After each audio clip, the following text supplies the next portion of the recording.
Hello and welcome back to the channel, and in this video we're going to be looking to see how clean the inside of the engine is after you've used 2 bottles of Redex diesel cleaner. So what we're going to do is we're going to remove this device, the EGR valve, and see how clean it is.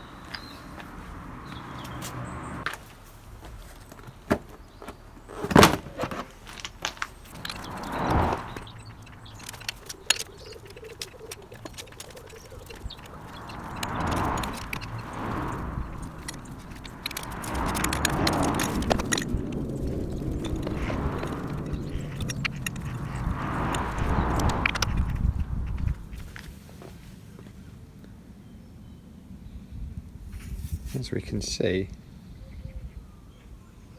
quite sooted up in there, so it doesn't look like the Redex managed to get through to the intake system.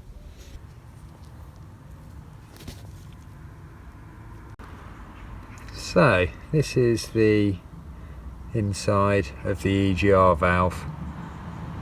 As we can see, it doesn't look like the Redex has done anything, and it's quite heavily coked up in there.